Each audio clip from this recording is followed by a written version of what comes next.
로마서 4장 1절에서 16절까지의 말씀을 한 절씩 교독하도록 하겠습니다. 로마서 4장 1절에서 16절까지의 말씀.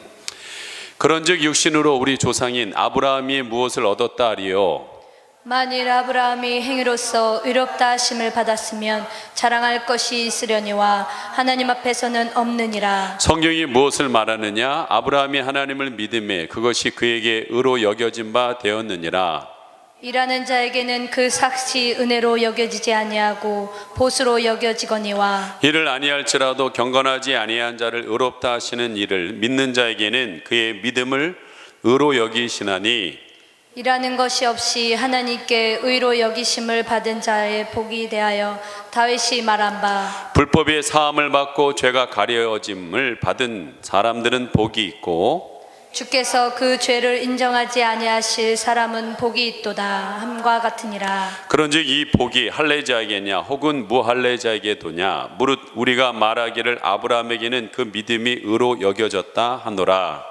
그런즉 그것이 어떻게 여겨졌느냐? 할례시냐 무할례시냐? 할례시가 아니요 무할례시니라. 그가 할례의 표를 받은 것은 무할례시의 믿음으로 된 의를 인친 것이니, 이는 무할례자로서 믿는 모든 자의 조상이 되어 그들도 의로 여기심을 얻게 하려 하심니라.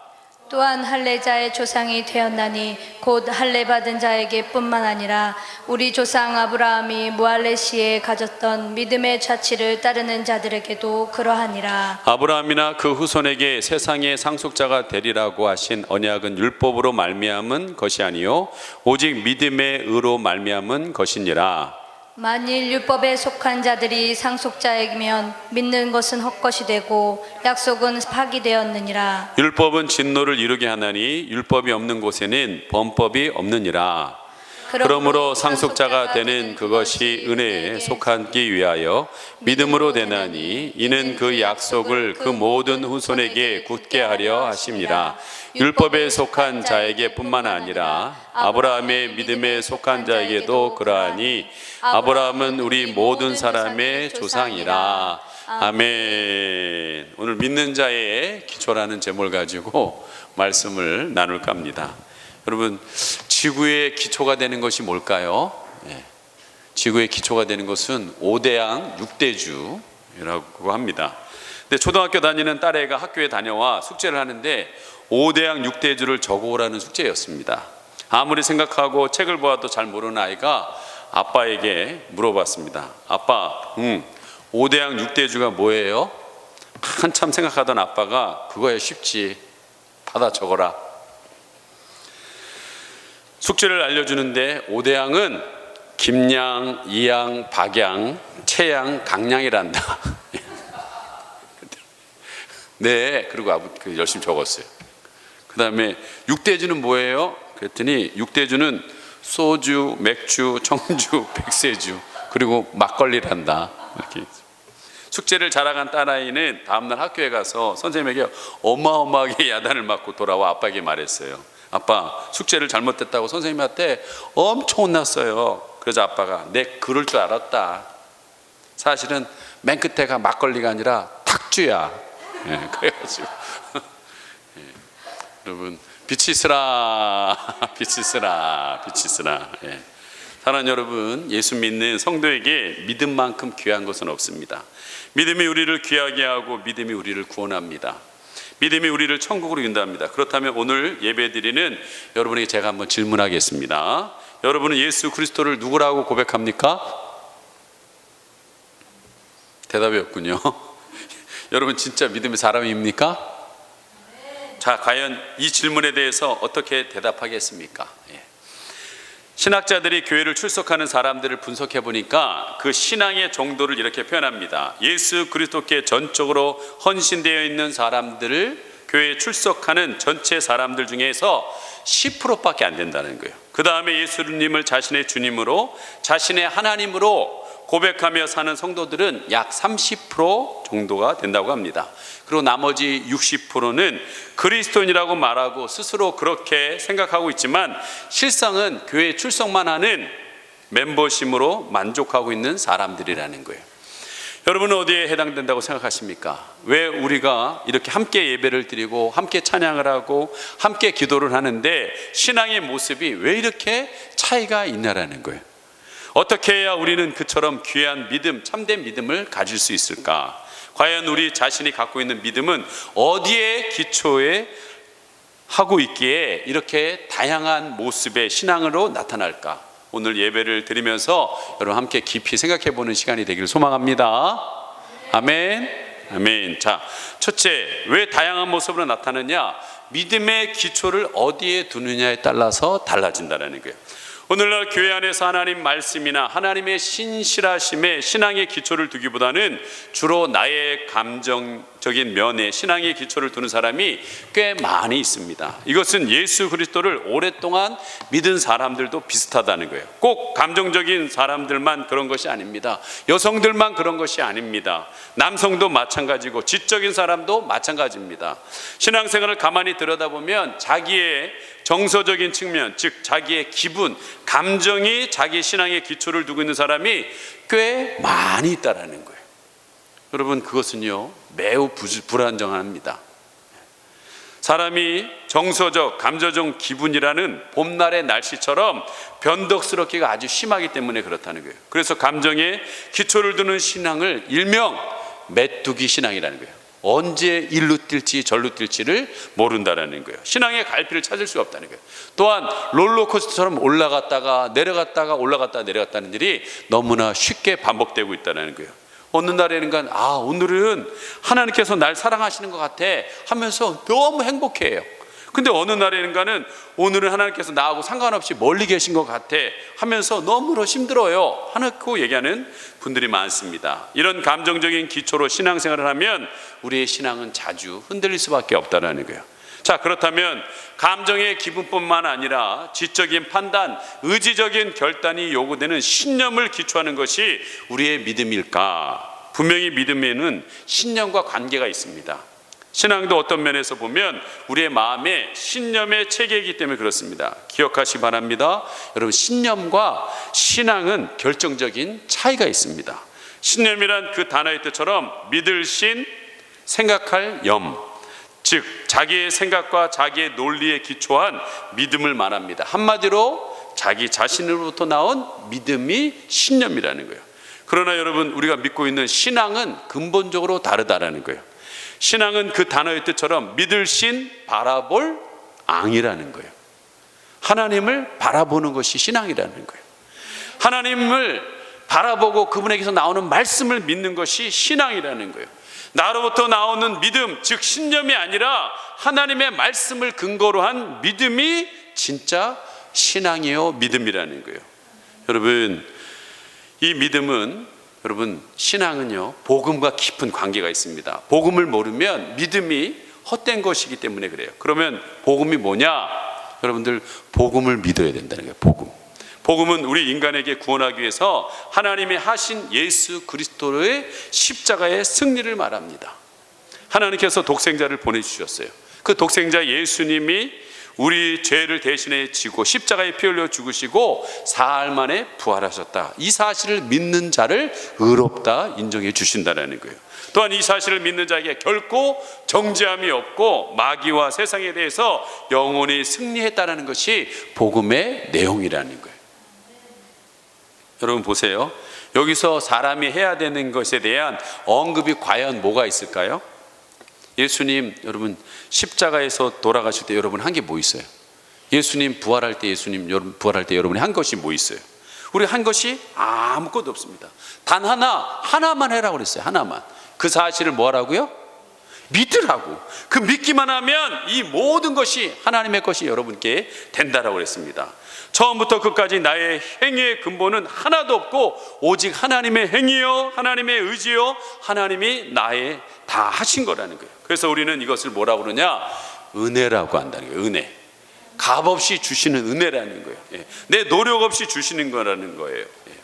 그래서 그 은혜로 말미암아 여러분 나의 죄를 용서함 받고 나는 영원한 승리자가 되고 축복자가 되었다는 것을 얘기하고 있다는 거예요. 그래서 여러분은 이것을 믿는 자들은 당황하는 거예요. 나 같은 자에게 이런 은혜를 주신 것에 당황하고, 나 같은 것에 이런 축복을 주신 것에 눈물이 흘리고 감격이 있다는 거예요. 그런 사람의 입에는 이런 찬양이 나옵니다. 나를 향하신 아버지의 그 사랑, 나를 향하신 십자가의 그 은혜, 하늘보다 더 크고 바다보다 더 깊은 나를 향하신 그 사랑 하면서 여러분 이런 찬양이 나온다라는 거예요. 예. 여러분, 기독교는 사람이 무엇을 해서 구원받는 것이 아니라 하나님이 계획하시고 하나님이 다 이루시고 우리에게 그걸 말씀해 주신 것을 믿으면 구원받는다라는 거예요. 그래서 여러분, 믿는 자마다 멸망하지 않고 영생을 얻으면 좋겠다가 아니라는 거예요. 영생을 얻었다라고 얘기하고 있습니다. 십자가로 승리하리라가 아니라 십자가로 승리하셨느니라 라고 그랬어요. 이걸 뭐라고 그러냐, 여러분, 과거 완료는 거예요. 다 이루었다라고 얘기했어요. 이 구원하시기 위해서 하나님이 이미 다 하셨다라는 거예요. 따라서 여러분, 우리 신앙생활은요, 꼭 올림픽 때 100m 경주에서 미리 금메달을 주고서 달리기만 하라는 것과 같다라는 거예요. 결과는 이미 정해져 있다라는 거예요. 예수 믿는 우리는 이미 천국 가기로 정해져 있다는 거예요. 그렇지만 여기서 중요한 게 하나가 있다는 거예요. 믿음으로 시작했으면 믿음으로 끝을 봐야 된다라는 거예요. 예? 그래서 로마서 1장 17절에 복음에는 하나님의 의가 나타나서 믿음으로 믿음에 이르게 하나니 기록된 바 오직 의는 믿음으로 말미암아 살리라 라고 그랬어요. 예? 처음부터 끝까지 여러분이 뭘로 해야 됩니까? 믿음으로 시작해서 믿음으로 살아야 된다는, 이게 중요해요. 그래서 나의 달려갈 길 다 가도록 예수 인도하시니, 이것을 확실히 믿는 사람은 금메달이 이미 정해진 거예요. 그러나 끝까지 여러분, 믿음의 경주는요, 내가 해야 합니다. 하나님이 승리를 확정해 주신 그 길, 십자가의 승리의 믿음의 트랙을 따라 포기하지 않고 벗어나지 않고 끝까지 달리기만 한다면 여러분, 금메달이 정해져 있다는 거예요. 그럼 경주하다가 여러분, 이 코로나로 인해 넘어질 수 있어요. 예? 늦게 들어갈 수 있어요. 금메달을 못 따게 되는 거 아니에요? 라고 얘기하지만 상관없어요. 결과는 이미 정해졌습니다. 중요한 것은 여러분이 믿음이라는 이 트랙, 우리도 여기 꿈의 그림 가면 트랙 있어요, 없어요? 예, 있습니다. 그 트랙만 벗어나지 않는, 그 트랙이 믿음의 트랙인데 거기만 벗어나지 않는다면 반드시 승리하게 된다는 거예요. 그러면 여러분 인생의 금메달, 천국에 이르게 된다는 것입니다. 그 사람은 마지막에 이런 찬양을 하게 됩니다. 최후 승리 얻기까지 주의 십자가 사랑하리, 빛난 면류관 얻기까지 주의 십자가 붙들겠네. 그렇습니다. 빛난 면류관은 이미 정해져 있다는 거예요. 받을 수도 있고 못 받을 수 있는 게 아니라는 거예요. 오직 여기에 필요한 것은 믿음뿐이라는 거예요. 어떤 믿음이요? 아까도 얘기했죠? 내 감정에다 두는 믿음이 아니라고, 내 신념에다 두는 믿음이 아니라고, 하나님이 다 이루어주신 예수 그리스도의 십자가의 승리를 끝까지 붙드는 그 믿음, 그것이 여러분으로 하여금 금메달을 따게 한다라는 거예요. 자, 마지막, 우리 자신이 갖고 있는 믿음이 어디에 기초해 있기에 아까처럼 다양한 10%, 30%, 60%의 믿음으로 갈라지는가? 여러분, 믿음으로 시작해서 여러분 믿음으로 끝나야 된다라는 거예요. 오늘 본문에 보면 여러분, 아브라함이 등장합니다. 아브라함을 믿음의 조상이라고 하나님이 성경에서 말씀하셨는데 왜 아브라함을 믿음의 조상이 되었을까? 그 이유가 창세기 11장 1절에 나와 있습니다. 여호와께서 아브라함에게 이르실 때 너는 너의 본토 친척 아비 집을 떠나 내가 지시할 땅으로 가라. 여기서 보면 하나님과 아브라함이 처음 만나는 장면이 나오고 있습니다. 여기서 중요한 요점이 있어요. 그것은 바로 아브라함이 하나님을 찾았어요? 아닙니다. 하나님이 아브라함을 찾아왔다는 거예요. 오늘 하나님이 우리 친구들에게 찾아왔다는 거예요. 여러분에게 오늘 찾아왔다는 거예요. 그 이유가 뭡니까? 그것에 대한 답이 없어요. 설명이 없습니다. 이것을 가리켜서 뭐라고 하냐, 하나님의 주권, 하나님의 선택, 하나님의 은혜라고 얘기해요. 하나님이 우리를 왜 구원하셨습니까? 무엇 때문에 나 같은 죄인을 찾아오셔 구원하셨을까? 모른다는 거예요. 몰라요. 이걸 은혜라고 얘기한다는 거예요. 내가 왜 예수 믿게 되었는지 은혜라는 거예요. 내가 왜 하나님께 선택받았는지 모른다라는 거예요. 내가 왜 잘났거나 구원받을 만한 자격이 있었기 때문에 라고 설명되지를 않는다라는 거예요. 오늘 아브라함이 쓸만한 제목이라거나 믿음이 좋았기 때문에 선택받은 것이 아니라는 거예요. 아브라함은 왜 선택받았습니까? 그가 열심히 하나님을 찾고 노력했기 때문이었습니까? 아니라는 거예요.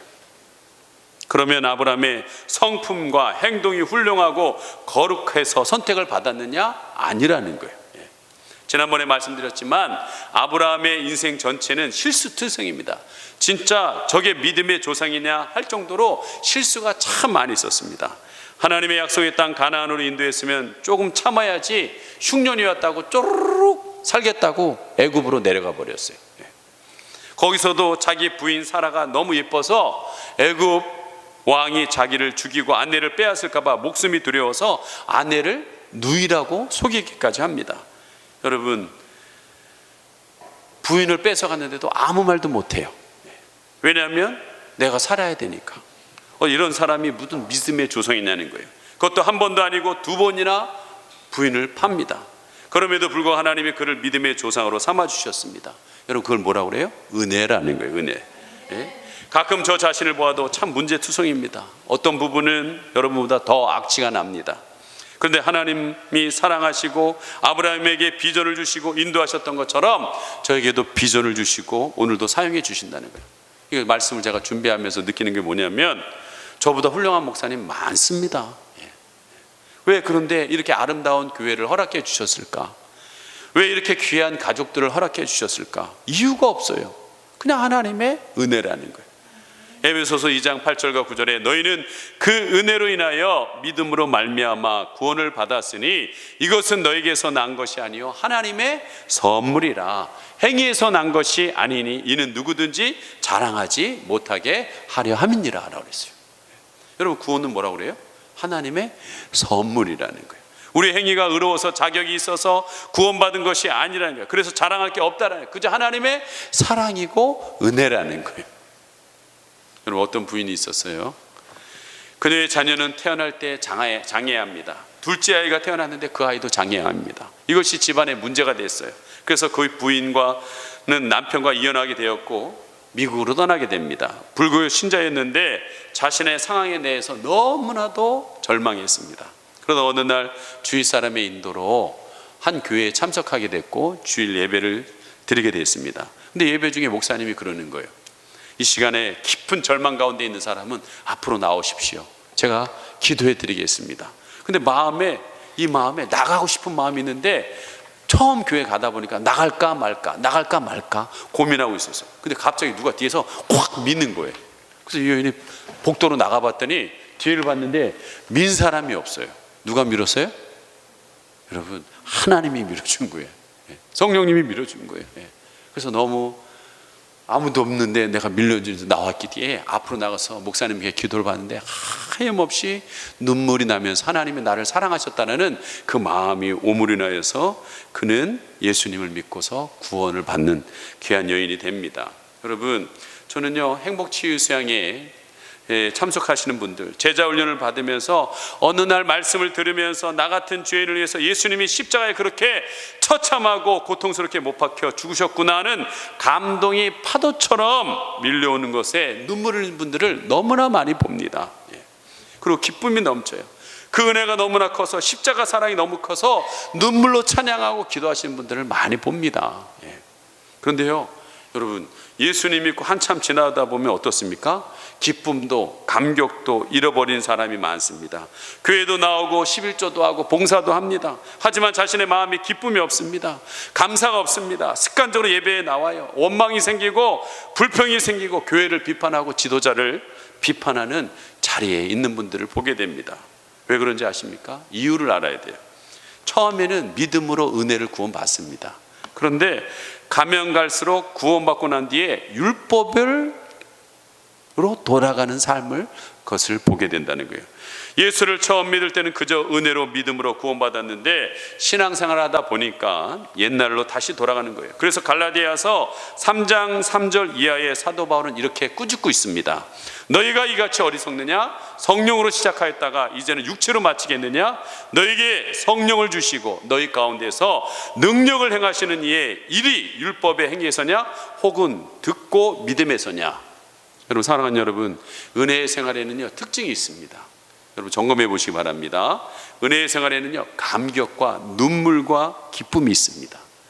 감사가 있습니다. 얼굴이 환하게 빛이 나요. 하지만 율법 생활에는요 의무만, 부담과 피곤함, 경쟁만이 따릅니다. 자신이 잘하고 있나 못하고 있나 늘 행위에 집중하고 있다는 거예요. 제가 우리 교회 가족들 중에 가끔 그런 분들을 봅니다. 전에는 그처럼 감격과 눈물, 기쁨이 있었습니다.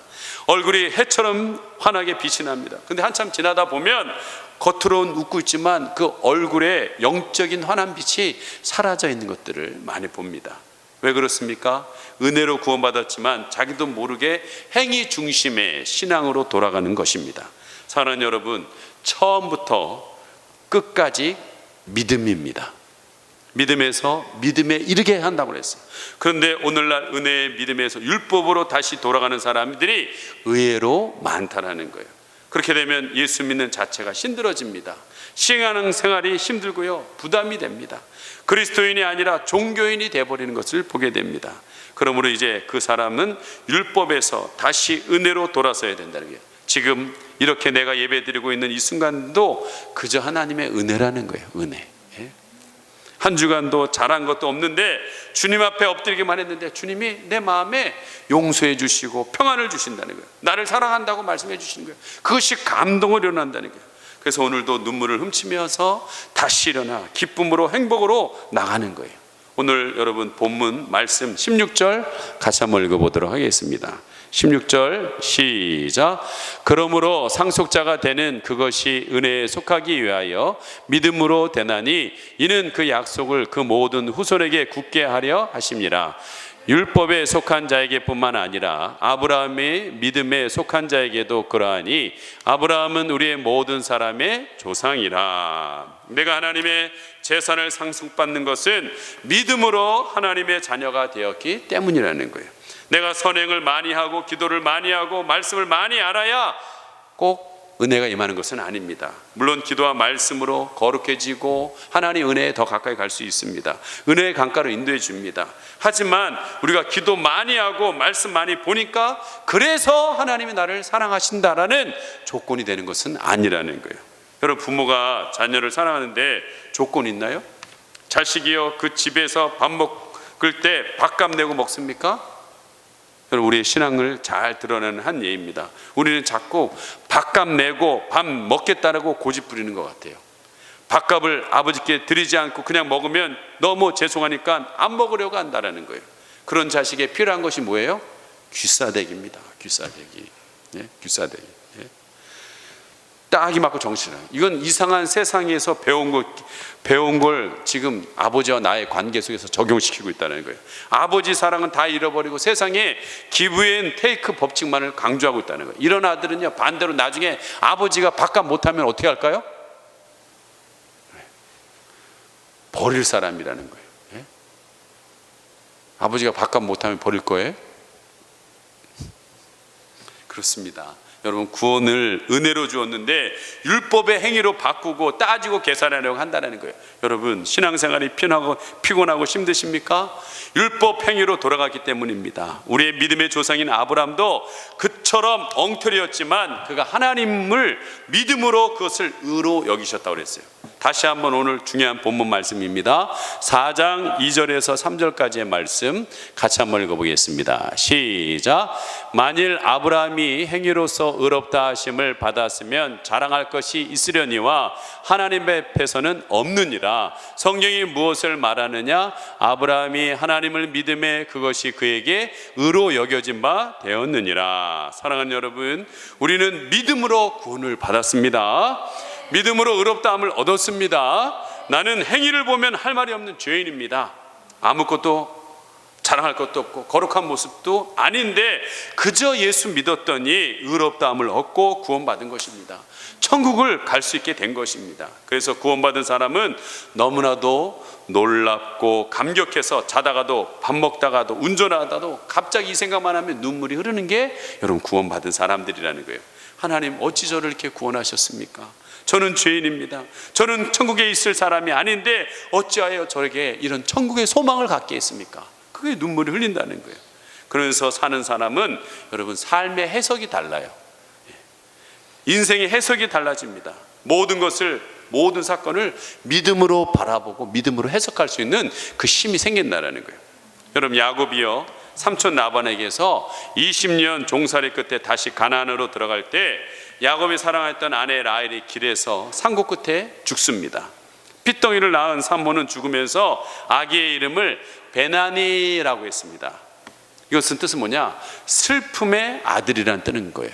왜? 이제 엄마가 죽은 상태에서 이 아이가 태어나면 정말 사랑도 못 받을 신세가 되겠어, 슬픔의 인생이 되겠구나 하고 라헬이 베나니라고 적용했어요.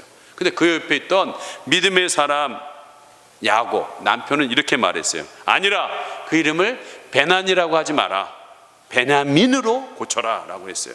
여러분, 베냐민의 뜻은 뭡니까? 오른손의 아들, 능력의 아들이라는 뜻이에요. 비록 어머니는 없지만 하나님이 그의 능력을 붙드시고 키우실 것이라는 야곱의 믿음, 아비 이스라엘의 믿음이 담겨 있다는 거예요. 믿음이 해석이 담겨져 있다는 거예요. 그렇습니다. 야곱은요, 더 이상 자기 노력으로 사는 자, 속이며 이득을 취하는 자 야곱이 아니었다는 거예요. 야복 관광에서 어떤 일이 있었어요? 하나님을 만나 밤새 씨름을 했습니다. 그다음 환도뼈, 이 허리에 있는 이 환도뼈가 부러지는 경험을 했어요. 여러분, 사람이 제일 센 부분이 어디예요? 허리입니다. 이 엉덩이 뼈예요.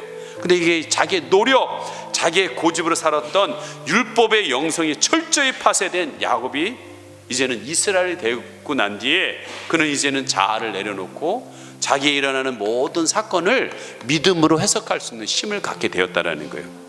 여러분, 우리가 코로나로 힘들어요. 솔직히 어렵습니다. 그러나 여러분, 믿음의 사람은요, 그 현실을 바라보는 해석이 다르다라는 거예요. 완전히 달라요. 믿음의 사람 다윗은 생명을 부지하기 위해서 사울왕을 피해서 아비멜렉 왕에게 갔다가, 여러분, 저거 사울은 천천히요, 다윗은 만만이라는 다윗 아니냐? 들통이 났어요. 그때 깜짝 놀라서 그 한 행동이 뭐예요? 벽에다가 얼굴을 긁으면서 침을 질질 흘리면서 미친 척 했어요. 그러면 사람이요, 멀쩡한 사람이 미친 척 하면요, 자존감이 떨어집니다. 비참한 생각이 들어와요. 내가 이러면서도 살아야 되나? 라는 마음이 듭니다. 근데 다윗은요, 그때 경험을 시편 34편에 이렇게 기록합니다. 젊은 사자는 궁핍하여 줄일지라도 여호와를 찾는 자는 모든 좋은 것에 부족함이 없으리로다. 여러분, 다윗이 침 흘리고 미친 척 하지만 그 속에서는 풍성한 의식이 있어요. 승리의 의식이 가득 차 있습니다. 왜 그랬을까요? 믿는 사람에게는 모든 사건을 해석하는 능력이 달라지기 시작한다는 거예요. 그러므로 사랑하는 여러분, 우리는 이 귀한 구원의 복, 죄사함의 복, 하나님의 자녀의 복을 감사하며 오직 하나님의 은혜를 계속 누리시기를 간절히 소망합니다. 아브라함은 많은 연약함과 실수가 있었지만 오직 믿음으로 하나님의 풍성한 축복을 누렸던 것을 기억하시기 바랍니다. 말씀을 맺힐까 합니다. 오늘도 여러분 삶의 일터에서 오직 우리에게 필요한 것은 뭐냐? 믿음입니다. 어떤 믿음입니까? 내 감정, 내 신념의 믿음이 아니라 하나님이 다 이루어 주신 예수 그리스도 십자가의 승리를 끝까지 붙드는 믿음인 것입니다. 그리고 매사에 여러분 믿음으로 해석하시기 바랍니다. 처음만 믿음으로 시작하는 것이 아니라 끝까지 믿음으로 해석하여 살아가시기 바랍니다. 그럴 때 현장에서 여러분은 은혜가 넘치고 부여와 행복이 넘치게 될 것입니다. 오늘 아브라함의 믿음을 기억하세요. 그리고 오늘 말씀을 듣는 여러분도 그 믿음대로 살아가시길 바랍니다. 그래서 아브라함처럼 민족과 열방 아버지로 쓰임받는 행복한 성도가 되시기를 간절히 축원합니다. 이 시간에 함께 우리 주가 일하시네 함께 찬양하시면서 기도하도록 하겠습니다.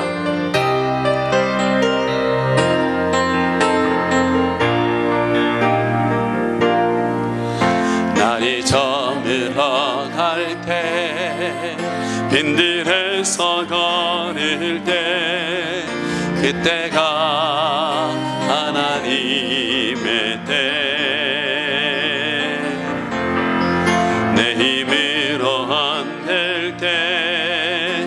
빈손으로 걸을 때 내가 고백해 여호와 이래 우리 모인 이곳에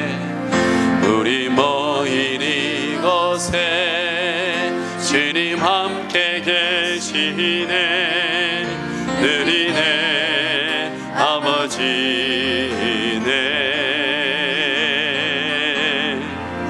적은 떡과 물고기 내 모든 걸 드릴게.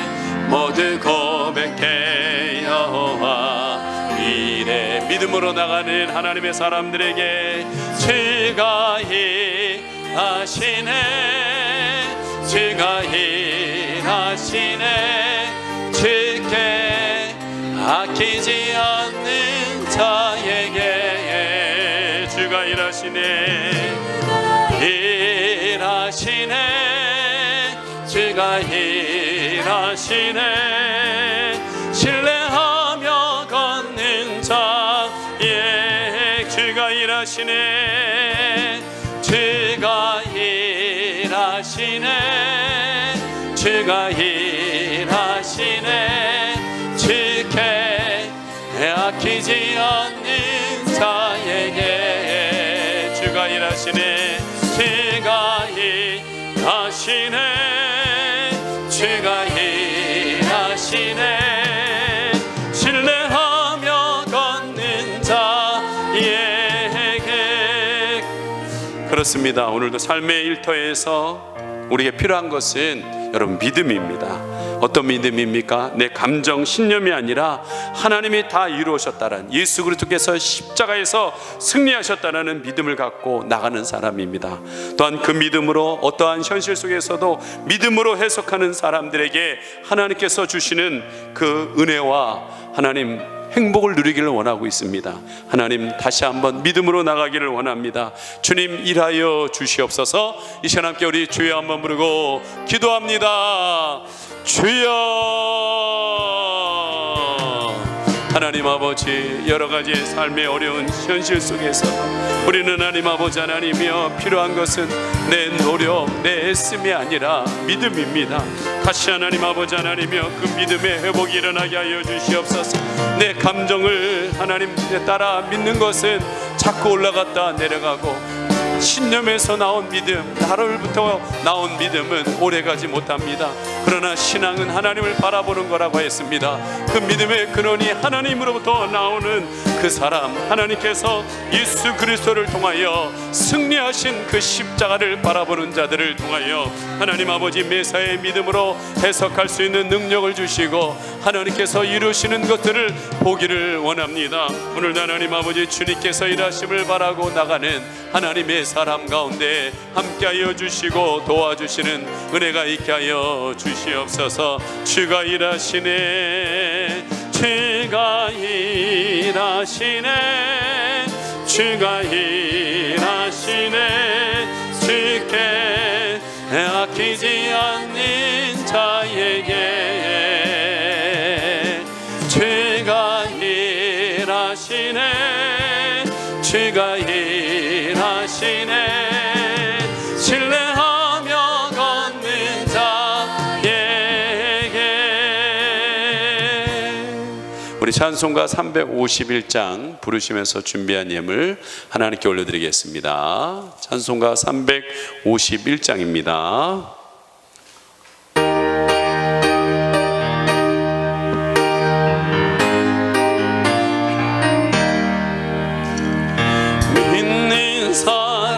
사람들이 주의 근사들 앞서가신 주를 따라갑시다. 우리 대장 예수 길을 들고서 접전하는 곳에 가신 것 보라. 믿는 사람들이 주의 근사니 앞서가신 주를 따라갑시다. 원수마귀 모두 쫓겨가기니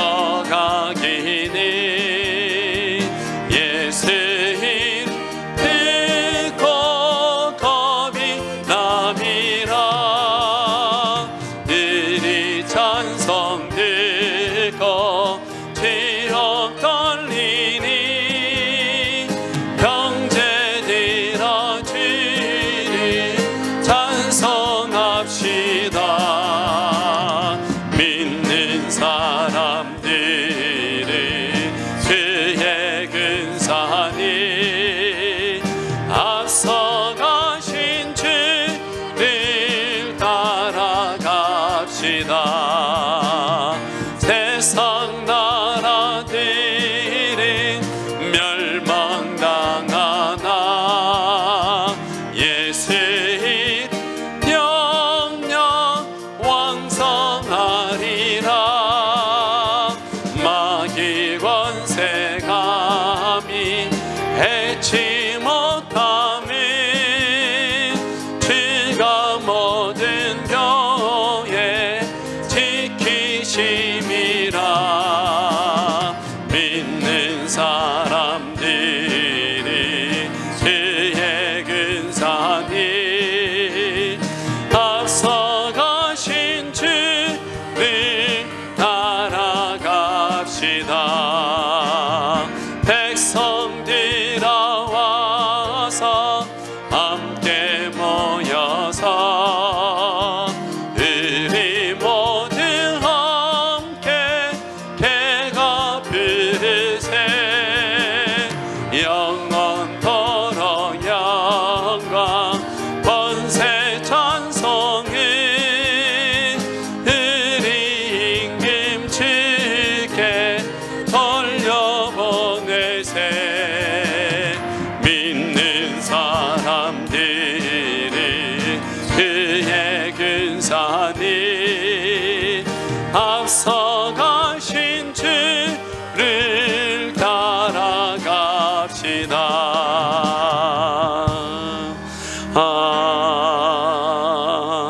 아멘. 하나님, 믿는 사람들은 주의 군사라고 했습니다. 앞서 나가는 것이 아니라 우리 주님 가신 그 길을 따라가신 것인 줄 믿습니다. 주님 가셨던 그 길, 십자가의 길도 따라가고 부활의 길도 따라가고 성령의 역사를 따라서 또한 세계 복음화의 길도 따라가는 줄 믿습니다. 하나님, 우리가 따라갈 수 있는 믿음 허락하여 주시옵소서. 그리고 어떠한 상황 속에서도 하나님 믿음의 해석을 통하여서 능히 그 모든 것들을 뛰어넘는 하나님의 사람들 되게 하여 주시옵소서.